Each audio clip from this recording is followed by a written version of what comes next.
इस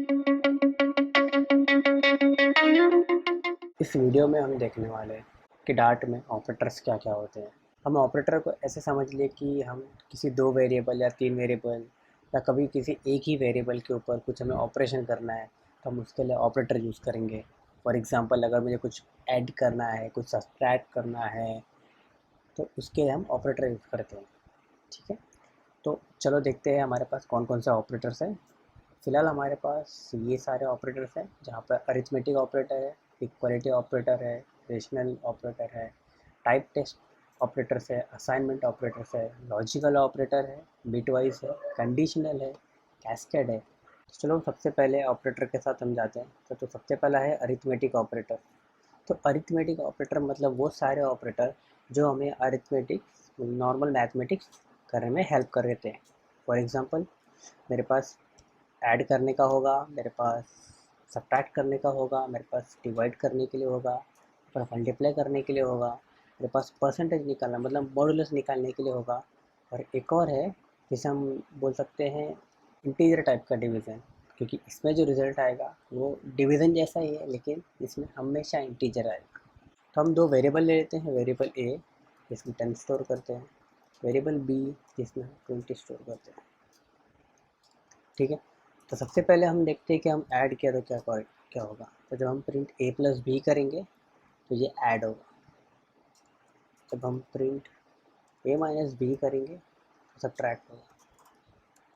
print A multiply B करेंगे तो मल्टीप्लाई होगा। प्रिंट ए डिवाइड बी करेंगे तो डिवीज़न होगा। प्रिंट ए मॉडुलस बी करेंगे, हम ए को बी से डिवाइड करेंगे तो उसके अंदर जो मॉड्यूल आएगा मतलब जो रिमाइंडर आएगा हमें वो मिलेगा। और सबसे लास्ट जो हमारा इंटीजर टाइप का डिवीज़न है तो उसके लिए हम ए इंटीजर टाइप के लिए हमें ये बटन दबाएंगे, फिर स्लैश और फिर बी। ठीक है, चलो हम इसे प्रिंट करके देखते हैं कि हमारे आउटपुट्स क्या क्या आते हैं, फिर उन्हें कंपेयर करते हैं। तो पहले हम लिख लेते हैं चलो कि हमारा आउटपुट क्या आना चाहिए। तो हमारा आउटपुट यहाँ पे 30 आना चाहिए, यहाँ पे आना चाहिए ए माइनस बी मतलब -10, यहाँ पे आना चाहिए एम 200, यहाँ पे आना चाहिए 0.2 बिकॉज हम ए को डिवाइड कर रहे हैं बी से। यहाँ पे आना चाहिए 10 क्योंकि 10 तो डिवाइड होगा नहीं 20 से, तो रिमाइंडर क्या हो जाएगा 10। और यहाँ पर आना चाहिए 0। बेसिकली ये जो डिवाइड हुआ इसका इंटीजर पार्ट, तो इसका इंटीजर है 0। तो देखते हैं हम।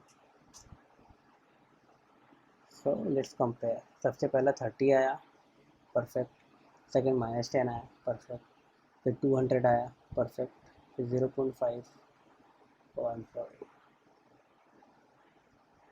20 divide by 5 is 0.5, 20 divide by 10 is 0.5। Then 10 आया, परसेंटेज सही है, देन लास्ट में 0 आया, मतलब जो इसका पार्ट है इसका इंटीजर पार्ट, तो 0 आ गया। तो ये था हमारा अरिथमेटिक ऑपरेटर्स। दूसरा है इक्वलिटी एंड रिलेशनल ऑपरेटर्स। चलो देखते हैं ये क्या होता है। इक्वलिटी एंड रिलेशनल ऑपरेटर्स मतलब यहाँ पर ऐसा ऑपरेटर जो किसी दो वेरिएबल के अंदर कुछ कंपैरिजन करे, मतलब हमें ट्रू या फॉल्स की वैल्यू प्रोवाइड करे। फॉर तो हमारे पास इसके अंदर है इक्वल्स टू जो चेक करता है कि दोनों वैल्यू से इक्वल है कि नहीं, सेम है कि नहीं। उसके बाद है ग्रेटर दैन इक्वल्स टू, मतलब ये चेक करता है कि जो वैल्यू बड़ा भी हो सकता है और ग्रेट इक्वल्स भी हो सकता है। फिर less than equals to, less भी हो सकता है और इक्वल्स भी हो सकता है। फिर ग्रेटर दैन, इसके अंदर सिर्फ ग्रेटर होगा। लेस दैन, इसके अंदर सिर्फ लेस होगा।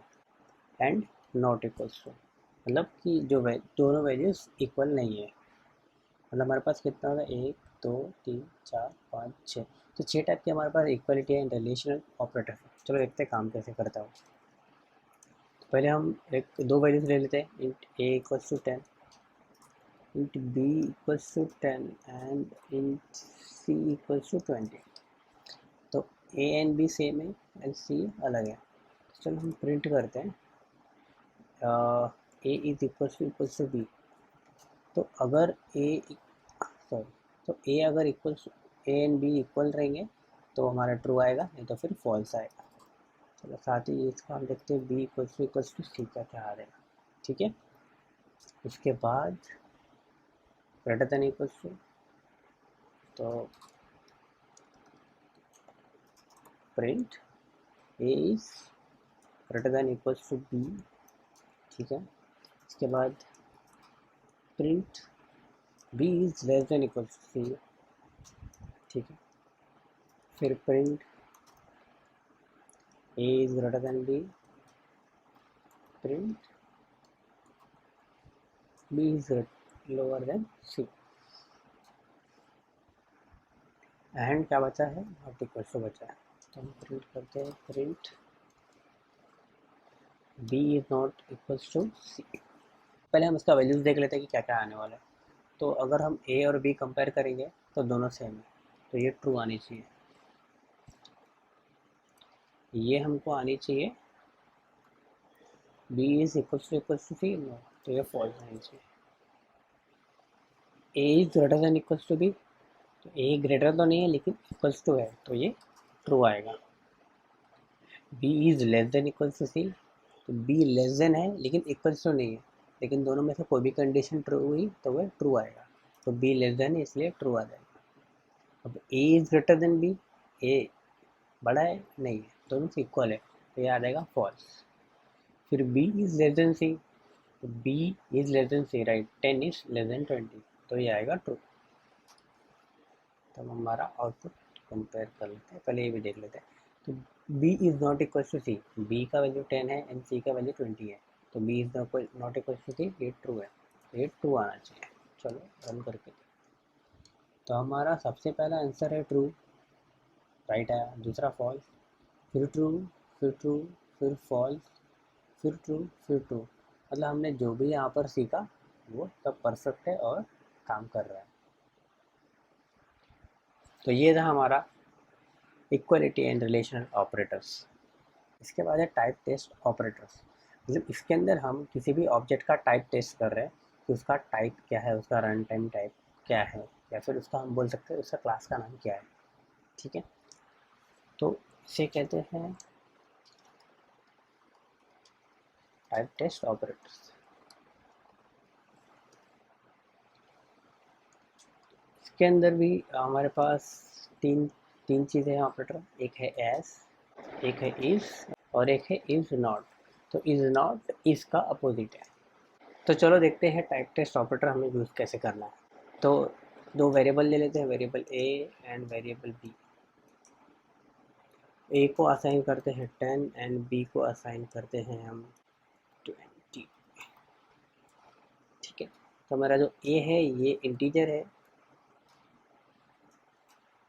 और मेरा जो बी है ये एक स्ट्रिंग। ठीक है, तो अगर मैं बी डॉट करूँ तो मुझे स्ट्रिंग के सारे फंक्शन मिलने चाहिए, बी डॉट जो मुझे नहीं मिल रहे, तो मुझे इसको अभी स्ट्रिंग में कास्ट करना पड़ेगा। तो कैसे करूँगा, कास्ट करना मतलब कि मैं एक्सटर्नली फोर्स कर रहा हूँ कि वो स्ट्रिंग के सारे प्रॉपर्टीज अडाप्ट कर ले। और अगर बी सच में स्ट्रिंग होगा, अगर ये बी सच में स्ट्रिंग होगा तो बराबर काम करेगा, नहीं तो शायद हमें एरर दे दे। तो चलो हम देखते हैं, तो बी एज स्ट्रिंग, मैं यहाँ पे डॉट करूँ तो मुझे सारे सारे ऑप्शन मिल जाए, तो मैं ऊपर केस कर देता हूँ।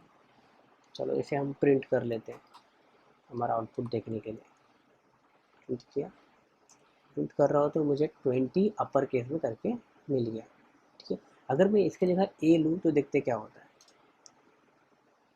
तो यहाँ पर मुझे एक्सेप्शन आया, unhandled exception, type int is not sub type of string in type cast. तो जब भी हम एज यूज़ करते हैं तो ये एक्चुअली टाइप कास्ट करता है। टाइप कास्ट करना मतलब वो फोर्स करेगा वेरिएबल को कि दूसरा जिसको हमने टाइप बताया है, जैसे यहाँ पर स्ट्रिंग का टाइप बताया है, उसे अडाप्ट करने के लिए।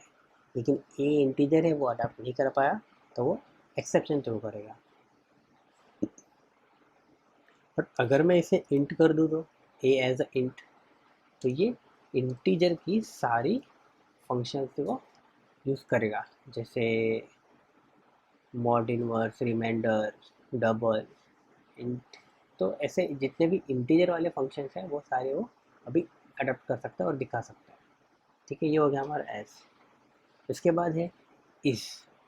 तो इस और भी अच्छा है, इसके अंदर क्या होता है कि वो पहले ही चेक कर लेता है, तो बेसिकली चेक करने के लिए तो वो चेक करेगा कि तुम्हारा ये टाइप है कि नहीं।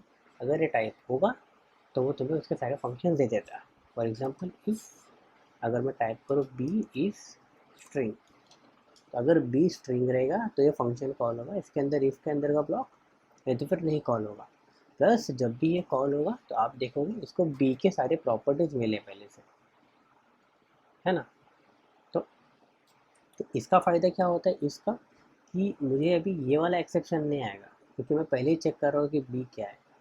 ठीक है, चलो हम इसको देख लेते हैं पहले, बी इज इंट है क्या, अगर होगा तो उसे पुट करा दें। ठीक है, तो अभी कैसा हो गया, जैसे मैंने इंट डाला तो ये बोल रहा है कि इंट के पास तो ऐसा कुछ है ही नहीं। ठीक है, तो ये हमारा बहुत सारा टाइम और वक्त बचा लेता है अगर हम इज़ यूज़ करते हैं। और डेवलपर्स, गूगल के डेवलपर्स भी यही रिकमेंड करते हैं कि आप एस की जगह पे जितना हो सके उतना इस ट्राई करो। ठीक है, दूसरा एल्स, एल्स नहीं, दूसरा हम इंट का ए का देख लेते हैं, ए इज स्ट्रिंग, तो प्रिंट ए इज स्ट्रिंग। ठीक है, इसको रन करके देख, इसे निकाल देता हूँ। अगर मैं इसे रन करूँ तो मुझे 20 मिल रहा है। ठीक है, लेकिन मुझे दूसरा वाला प्रिंट नहीं हुआ। यहाँ पर मैं एल्स पार्ट डाल के बोल सकता हूँ कि ए इज नॉट स्ट्रिंग। ठीक है, चलो, तो मुझे 20 मिल गया क्योंकि बी तो मेरा स्ट्रिंग था, और यहाँ पर ए इज़ नॉट स्ट्रिंग आया क्योंकि मेरा ए वो इंटीजर है। ठीक, तो वो स्ट्रिंग तो नहीं है, तो हमें हमारा ऑप्शन मिल गया। ठीक है, अभी हम देखते हैं ये इज़ नॉट कैसे काम करता है। तो इज़ नॉट एग्जैक्ट इसका अपोजिट है। तो जैसे मैंने इज़ नॉट लगाया, ठीक है, इज़ नॉट लगाया तो उसके अंदर का रन कर, तो मैंने देखा, तो देखो, तो बी इज़ नॉट स्ट्रिंग था, तो बी स्ट्रिंग नहीं है, ऐसे तो रॉन्ग है, बी तो स्ट्रिंग है ना। तो ये वाले पार्ट एग्जीक्यूट नहीं हुआ, लेकिन मैंने यहाँ पे देखा कि ए इज़ नॉट स्ट्रिंग, तो यहाँ पे इसने प्रिंट कर दिया कि ए इज़ स्ट्रिंग। तो चलो इसे हम ठीक कर लेते हैं, पहले एक बार और रन करते हैं। तो basically A is not string, A is not string. ठीक है, तो हमारा आउटपुट आया ए इज़ नॉट स्ट्रिंग, मतलब ए हमारा स्ट्रिंग नहीं है। परफेक्ट, तो ये था हमारा टाइप टेस्ट ऑपरेटर, जहाँ पे हम टाइप टेस्ट कर रहे हैं किसी एक वेरिएबल का, और उसके हिसाब से हम कुछ उसके ऊपर फंक्शंस करेंगे। अब हमारे पास है असाइनमेंट ऑपरेटर्स। तो असाइनमेंट ऑपरेटर्स बहुत ही सिंपल है। आपको किसी एक वेरिएबल का वैल्यू आप किसी दूसरे वेरिएबल को दे रहे हैं, या फिर आप किसी एक वेरिएबल के अंदर कुछ तो वैल्यू दे रहे हैं। ठीक है, बेसिकली हम एक वेरिएबल को कुछ वैल्यू असाइन कर रहे हैं। तो जो जो ऑपरेटर्स हम यूज़ करेंगे उसको बोलेंगे असाइनमेंट ऑपरेटर्स। चलो देखते हैं।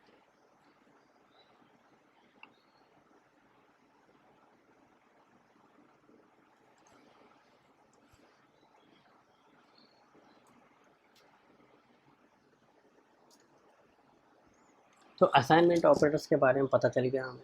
चलो देखते हैं कौन कौन सा असाइनमेंट ऑपरेटर्स है हमारे पास। तो एक है इक्वल्स टू, तो अगर मैं ए इक्वल्स टू बी करता हूँ तो बी का वैल्यू ए में चला जाता है। और उसके बाद है ऑपरेटर इक्वल्स टू, तो ये बेसिकली होता है कि आप कोई भी ऑपरेटर आगे लगा दो यहाँ पे और इक्वल्स टू यूज़ कर लो, तो वो उसके हिसाब से काम करेगा। तो for example plus equals to, तो ये कैसे काम करेगा, ये एक्चुअली काम करेगा ऐसे, प्लस में इक्वल्स टू और ये प्लस, मतलब कि अगर मैं ए और बी यहाँ लिखूँ तो ए बी, तो यहाँ पे ए और ए प्लस बी, इसका मतलब ये होता है, मतलब कि यहाँ पे जो भी ऑपरेटर होगा, ठीक है, वो यहाँ पे रिप्लेस हो जाएगा। ठीक है, तो जो भी ऑपरेटर इक्वल्स टू के साथ आएगा वो हो जाएगा ऐसे, यहाँ पे रिप्लेस हो जाएगा। तो अगर A plus equals to B है, मतलब A equals to A plus B है। ठीक है, चलो देखते हैं। तो स्टार्ट करते हैं इंट ए इक्वल्स टू 10 से। तो और अभी अगर मैं प्रिंट करूँ ए, तो मुझे वैल्यू आनी चाहिए 10, जो मुझे आई है। तो इसका मतलब कि हमने ए जो वेरिएबल है ना, इसे हमने 10 असाइन कर दिया, तो इसका वैल्यू अभी 10 है हमेशा के लिए। ठीक है, अभी ऑपरेटर वाला देखते हैं। तो अभी अगर मैं यहाँ पर एक ऑपरेटर ऐड कर दूँ प्लस, ओके सॉरी यहाँ पे काम नहीं करेगा, तो अगर मैं यहाँ पे a प्लस इक्वल्स टू 20 कर दूँ, तो क्या होगा कि मैं a के अंदर 20 ऐड भी कर रहा हूँ। देखो a के अंदर मैं 20 ऐड भी करूँगा, ठीक है, तो यहाँ पे देख लेते हैं, तो ये हो जाएगा a equals to a plus 20, मतलब मैं a के अंदर 20 ऐड भी कर रहा हूँ और प्लस फिर से उसको असाइन भी कर दे रहा हूँ। तो मेरा a का वैल्यू अभी आना चाहिए, क्या आना चाहिए, 30, क्योंकि 10 तो मेरा ऑलरेडी है वो, तो यहाँ पर आ गया हमको 30। तो ये है असाइनमेंट ऑपरेटर। तो इसके जगह पे बहुत सारी चीज़ें आ सकती है, माइनस भी आ सकता है और यहाँ पर डिवाइड भी आ सकता है। ये यहाँ पे एरर दे रहा है क्योंकि जब हम डिवाइड करेंगे तो एक्चुअली हमारा वैल्यू आएगा डबल पे, तो ये बोल रहा है कि इस तरह वो असाइन नहीं कर सकता, ठीक है, सही है। और यहाँ पे मल्टीप्लाई भी आता है, ठीक है। तो ऐसे जो जो ऑपरेटर्स है हम यहाँ पे डाल के इसको इस तरह यूज़ कर सकते हैं, ठीक है। तो ये हो गया हमारा असाइनमेंट ऑपरेटर्स। अब है लॉजिकल ऑपरेटर्स। लॉजिकल ऑपरेटर्स हमें हमारे दो बूलियन कंडीशंस को ऐड करने के लिए या इन्वर्ट करने के लिए या उन्हें कंबाइन करने के लिए हम यूज़ करते हैं, ठीक है। मतलब मैं बोलूँगा ट्रू और फॉल्स, तो जो हम मैथ्स में पढ़ते हैं और का मतलब कि आइदर ट्रू आइदर फॉल्स, तो जो भी उसमें से जाएगा वो अंदर चला जाएगा। तो अगर मेरा ट्रू और फॉल्स है तो मेरा एग्जीक्यूट होगा ट्रू, ठीक है। उसी तरह एंड होता है, तो ट्रू एंड फॉल्स पे क्या होगा, फॉल्स अंदर जाएगा क्योंकि फॉल्स निगेशन।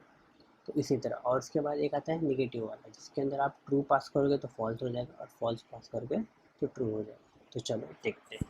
तो हमारे पास है ये जो एंड है, इसके बाद है ये वाला ऑपरेटर जो और है, उसके बाद है एक्सक्लेमेशन जो एक्चुअली नॉट है, ठीक है। तो अभी हम क्या करते हैं, बूलियन ले लेते हैं,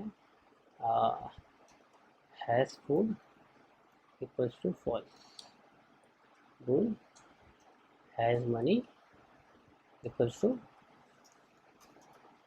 ट्रू, ठीक है।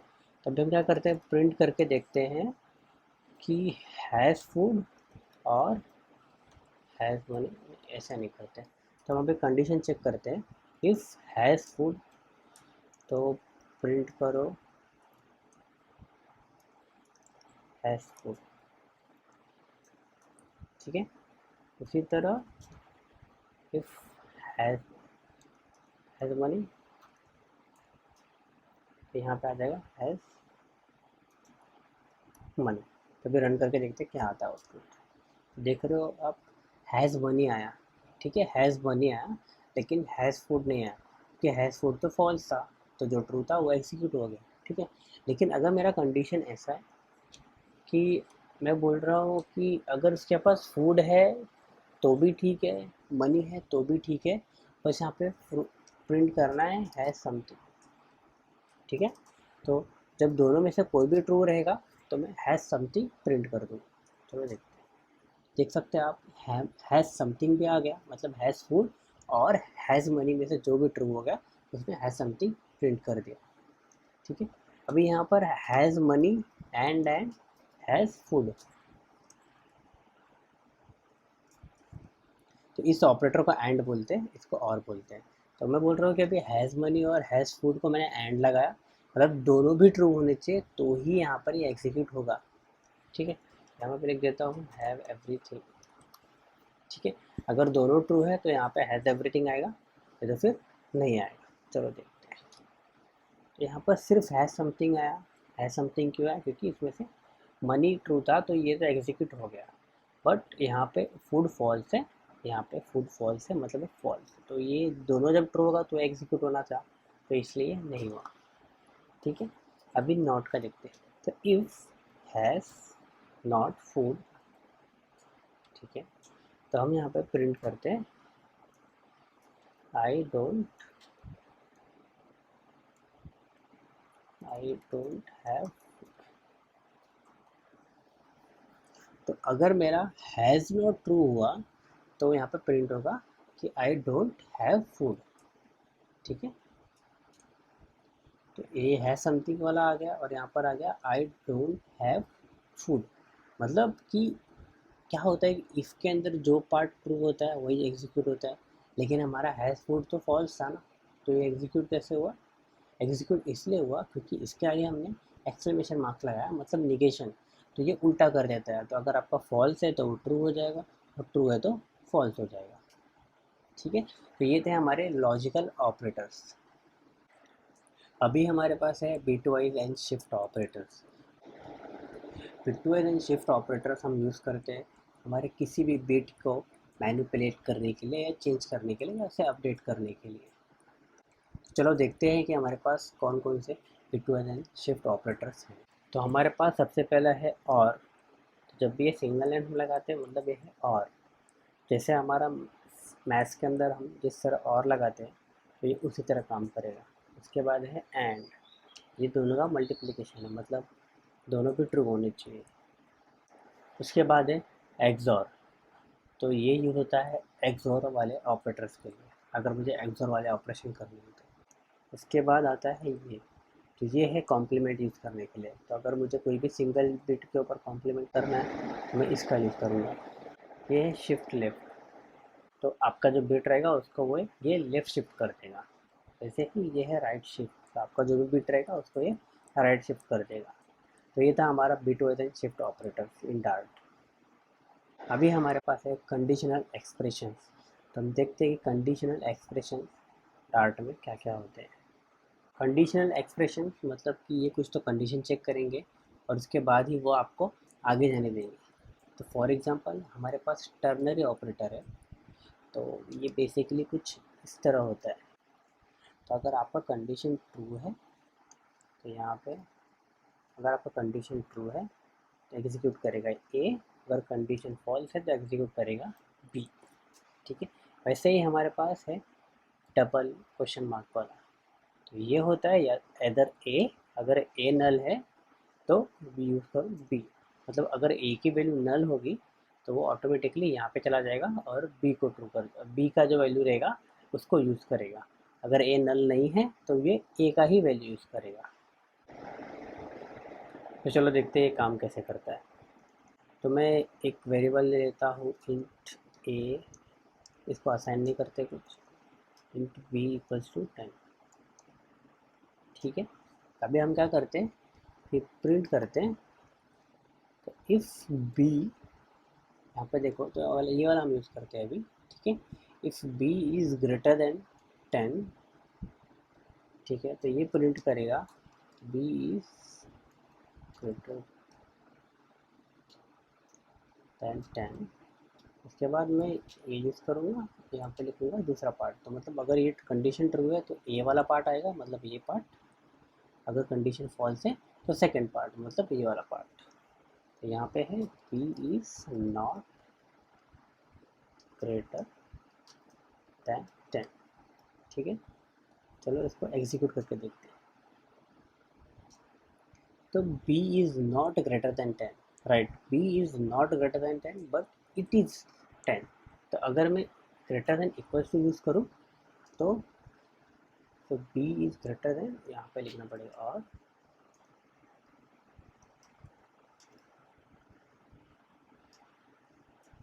ठीक है, तो अभी आ रहा है b इज़ ग्रेटर दैन और इक्वल्स टू 10। तो b इज़ ग्रेटर दैन और इक्वल्स टू 10। तो अभी ये ट्रू है क्योंकि ये इसके इक्वल्स है। ठीक है, इसके बाद दूसरा एग्जांपल अभी हमें ये देखना है। ठीक है, तो प्रिंट, तो अगर ए नल नहीं है तो ए प्रिंट करो, नहीं तो फिर बी प्रिंट करो। तो यहाँ पर ए तो हमारा नल है, हमने उसको कुछ इनिशियलाइज नहीं किया, तो ये प्रिंट करेगा बी। तो चलो हम देखते हैं, इसको प्रिंट कर दिया बी के वैल्यू 10। तो अभी चलो हम एक काम करते हैं, इसे इनिशियलाइज कर देते हैं 20, देखते क्या आता है। मैं फिर से रन कर रहा हूँ और इस बार हमें वैल्यू आ रही है 20। मतलब कि ये जब ए नल होगा तो वो बी का वैल्यू ले लेगा, लेकिन जब ए नल नहीं होगा तो वो ए की ही वैल्यू हमें दिखाएगा। ठीक है, तो इसे बोलते हैं कंडीशनल एक्सप्रेशन, मतलब हम कुछ कंडीशन के ऊपर हम ऑपरेशंस करेंगे। लास्ट वन है ऑपरेटर्स में कैस्केड नोटेशन। चलो देखते हैं कैस्केड नोटेशन कितना काम का है। कैस्केड नोटेशन कुछ नहीं है, बट ये बहुत ही यूज़फुल चीज़ है। मतलब कहने को तो ये कुछ है नहीं, कुछ खास है नहीं, नॉर्मल सा एक 2 डॉट का तो ऑपरेटर ही तो है इसके अंदर, और क्या है। लेकिन ये क्या करता है, ये हमें इनेबल करता है कि हम विदाउट ब्रेक किए, हमारा जो भी हम चैन बना रहे हैं विदाउट उसको ब्रेक किए हुए हम उसके अंदर ऑपरेशन ऐड ऑन कर दें। फॉर एग्ज़ाम्पल, आपको पता है आप पिज़्ज़ा खाते हो, तो उसके ऊपर अगर आपको कुछ भी ऐड ऑन करना है, आपको कुछ मिर्ची डालनी है, दूसरा कुछ भी डालना है, तो आप नया पिज़्ज़ा नहीं लेते हो, आप दूसरा पिज़्ज़ा नहीं मिलाते हो, आप आपको जो भी डालना है आप उसे उठाते हो, उसके ऊपर से डाल देते हो। एक कैस्केड रोटेशन वैसे ही कुछ है। चलो एक वेरिएबल ले लेते हैं जिसका नेम एंड मैं मेरा नाम डाल देता हूँ इसमें, ठीक है। अभी क्या होता है कि मैंने नॉर्मली ऐसा कर दिया, ठीक है। अगर मुझे कुछ फिर से करना है तो मैं क्या करूँगा, name dot to lower case and name dot to upper case. लेकिन मैं बोलूँ कि अगर ये मैं दोनों चीज़ें एक ही साथ कर सकता हूँ तो एक ही लाइन में पॉसिबल है, यस पॉसिबल है ड्यू टू कैस्केड रोटेशन। तो चलो ट्राई करते हैं। यहाँ मैं कैस्केड रोटेशन ट्राई करूँगा टू अपर केस, फिर मैं कैस्केड रोटेशन ट्राई करूँगा, यहाँ पे लिखूँगा टू लोअर केस, ठीक है। तो ये बहुत जगह पे यूज़फुल होता है। फॉर एग्जांपल अगर मैं लिस्ट बना रहा हूँ एक स्ट्रिंग, ठीक है। तो यहाँ पे अगर मैं डबल डॉट करता हूँ तो मैं इसके अंदर बहुत सारी चीज़ें कर सकता हूँ, ठीक है। इसलिए डबल डॉट कर जैसे मैं करता हूँ तो ये यहाँ पर जो है इनके ऊपर फंक्शन नहीं करता, वो सीधा इसके ऊपर फंक्शन करता है जो हम इसके पहले कर रहे हैं। मतलब अगर मैं ए स्ट्रिंग जो भी है, ठीक है, इसके अंदर जो मैं रिमूव ऐड जो भी फंक्शन होते हैं मैं यहाँ से कॉल कर सकता हूँ, उसको मैं एक साथ एक चेन में डाल सकता हूँ यूजिंग कैस्केड रोटेशन।